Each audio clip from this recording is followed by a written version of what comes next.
ರಾಷ್ಟ್ರದ ಗೌರವಾನ್ವಿತ ರಾಷ್ಟ್ರಪತಿಗಳು ಸುತ್ತೂರು ಕ್ಷೇತ್ರದ ಒಂದು ಕಾರ್ಯಕ್ರಮದಲ್ಲಿ ಮಳವಳ್ಳಿನಲ್ಲಿ ಭಾಗವಹಿಸ್ತಾ ಇದ್ದಾರೆ. ಆ ಕಾರ್ಯಕ್ರಮದಲ್ಲೂ ನನಗೂ ಏನು ಆಹ್ವಾನ ಇದೆ, ಗೌರವಾನ್ವಿತ ರಾಷ್ಟ್ರಪತಿಗಳಿಗೆ ಮಳವಳ್ಳಿಗೆ ಬರ್ತಕ್ಕಂಥ ಒಂದು ಆಹ್ವಾನವನ್ನು ನಾನೇ ಖುದ್ದು ಸ್ವಾಮಿಗಳ ಜೊತೆ ಹೋಗಿ ನೀಡಿದ್ದೆ. ಇವತ್ತು ಆ ಕಾರ್ಯಕ್ರಮದಲ್ಲಿ ಭಾಗವಹಿಸಿ ಬಂದಿದ್ದೇನೆ. ಅದು ಕಾಕತಾಳೀಯ. ನನ್ನ ಹುಟ್ಟಿದ ದಿನವೂ ಇವತ್ತೇ. ಆ ಹಿನ್ನೆಲೆಯಲ್ಲಿ ಇವತ್ತು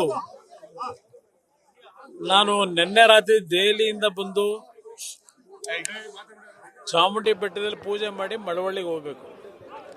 ಆ ಹಿನ್ನೆಲೆಯಲ್ಲಿ ಇವತ್ತು ಈ ಒಂದು ಮೈಸೂರು ಬೆಂಗಳೂರು ರಸ್ತೆಯಲ್ಲೇನು ನಾನು ಮಳವಳ್ಳಿಗೆ ಹೋಗ್ತಕ್ಕಂಥ ಕಾರ್ಯಕ್ರಮ ಹಮ್ಮಿಕೊಂಡಿದ್ದೆ. ನಮ್ಮ ಪಕ್ಷದ ನನ್ನನ್ನು ಬೆಳೆಸಿರ್ತಕ್ಕಂಥ ಕಾರ್ಯಕರ್ತ ಬಂಧುಗಳು ಈ ಹುಟ್ಟಿದ ಹಬ್ಬದ ಸಂದರ್ಭದಲ್ಲಿ ನನಗೆ ಶುಭ ಹಾರೈಸಬೇಕು ಅಂತಕ್ಕಂಥ ದೃಷ್ಟಿಯಿಂದ ರಸ್ತೆ ಉದ್ದಕ್ಕೂ ಅವರೇನು ಪ್ರೀತಿ ವಿಶ್ವಾಸ ತೋರಿಸಿ ನನಗೆ ಬರಮಾಡ್ಕೊಂಡಿದ್ದಾರೆ. ಅದಕ್ಕೆ ಚಿರುಣಿಯಾಗಿದ್ದೇನೆ. ನನ್ನ ಜೀವನ ಇರತಕ್ಕಂಥದ್ದೇ ನಾಡಿಗೆ ಒಳ್ಳೆಯದನ್ನು ಮಾಡಬೇಕು ಅಂತಕ್ಕಂಥದ್ದು. ಆ ನಿಟ್ಟಿನಲ್ಲಿ ಇವತ್ತಿನ ಹುಟ್ಟುಹಬ್ಬದಂದಲೂ ನನ್ನ ಸಂಕಲ್ಪ, ಇವತ್ತು ಕೇಂದ್ರದಲ್ಲಿ ನರೇಂದ್ರ ಮೋದಿಯವರು ಗೌರವಾನ್ವಿತ ಪ್ರಧಾನಮಂತ್ರಿಗಳು ನನಗೇನು ಜವಾಬ್ದಾರಿ ಕೊಟ್ಟಿದ್ದಾರೆ, ವಿಶ್ವಾಸ ಇಟ್ಕೊಂಡಿದ್ದಾರೆ, ನನ್ನಿಂದ ಉತ್ತಮವಾದ ಕೆಲಸಗಳು ನನ್ನ ಇಲಾಖೆಯಲ್ಲಿ ನಡೀತಿದೆ ಅಂತ. ಅದರ ಜೊತೆಗೆ ರಾಜ್ಯಕ್ಕೂ ಏನು ಆಗಬೇಕು ಅಂತಕ್ಕಂಥದ್ದು ಎಲ್ಲ ರೀತಿಯ ನಿರೀಕ್ಷೆ ಇಟ್ಟಂತ ನನ್ನನ್ನು ಆಶೀರ್ವಾದ ಮಾಡಿರ್ತಕ್ಕಂಥ ಒಂದು ವರ್ಗ, ಇನ್ನೊಂದು ವರ್ಗ ಟೀಕೆ ಮಾಡ್ತಕ್ಕಂಥ ಒಂದು ವರ್ಗವೂ ಇದೆ. ಆ ಟೀಕೆಗಳಿಗೆ ನಾನು ಸೊಪ್ಪು ಹಾಕಕ್ಕೆ ಹೋಗಲ್ಲ.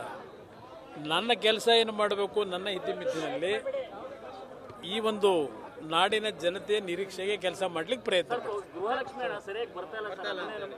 ಎಲ್ಲ. ನಾನು ಆ ಗೃಹಲಕ್ಷ್ಮಿ ಕಾರ್ಯಕ್ರಮ ಹಣ ಕೊಡ್ತಿದ್ದಾರೋ ಬಿಡ್ತಿದ್ದಾರೋ ಅದಕ್ಕಿಂತ ಹೆಚ್ಚಾಗಿ ಬ್ರದರ್, ಇವತ್ತು ಕಳೆದ 2 ವರ್ಷ ಈ ಸರ್ಕಾರ ಬಂದ ನಂತರ ರಾಜ್ಯದಲ್ಲಿ 2800 ರೈತ ಕುಟುಂಬಗಳ ಆತ್ಮಹತ್ಯೆಯಾಗಿದೆ. ಇತ್ತೀಚೆಗೆ ಅದರ ಬಗ್ಗೆ ಯಾರೂ ಗಮನ ಹರಿಸ್ತಾ ಇಲ್ಲ. ಇತ್ತೀಚೆಗೆ ಒಂದು ಸರ್ವೆ ರಿಪೋರ್ಟ್ ಏನು ಬಂದಿದೆ, 2800 ರೈತ ಕುಟುಂಬದ ಆತ್ಮಹತ್ಯೆ. ಇದು ಈ ಸರ್ಕಾರ ಗೃಹಲಕ್ಷ್ಮಿ ಯೋಜನೆ ಪಂಚ ಗ್ಯಾರಂಟಿಗಳನ್ನು ಕೊಡ್ತಕ್ಕಂಥದ್ರ ಮುಖಾಂತರ ರೈತರ ಪರಿಸ್ಥಿತಿ ಎಲ್ಲಿಗೆ ತಂದಿಟ್ಟಿದ್ದಾರೆ ಅನ್ನೋದು ಮತ್ತೆ ಪುನಃ ನೀವು ನೋಡ್ತಾ ಇದ್ದೀರಿ.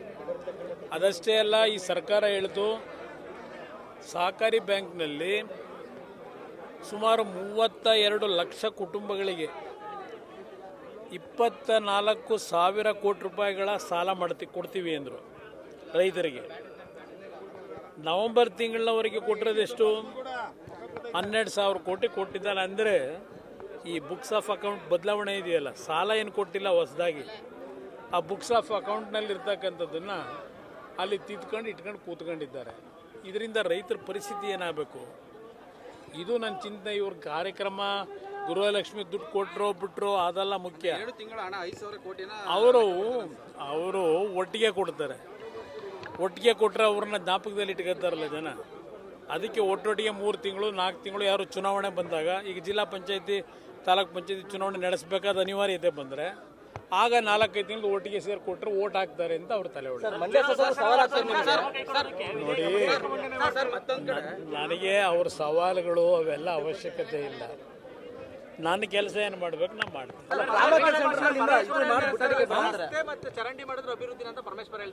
ಯಾರು ಅದಕ್ಕೆ ಹೇಳ್ತಾ ಇರೋದು, ಈ ಸರ್ಕಾರಕ್ಕೆ ಅಭಿವೃದ್ಧಿ ಅಂದರೆ ಏನು ಅನ್ನೋದೇ ಚಿಂತೆ ಗೊತ್ತಿಲ್ಲ. ಇವ್ರಿಗೆ ಗೊತ್ತಿರತಕ್ಕಂಥದ್ದು ನಾಡಿನ ಜನತೆಯ ತೆರಿಗೆ ಹಣ ಲೂಟಿ ಮಾಡೋದು ಅಭಿವೃದ್ಧಿ ಅಂತ ತಿಳ್ಕೊಂಡಿದ್ದೆ.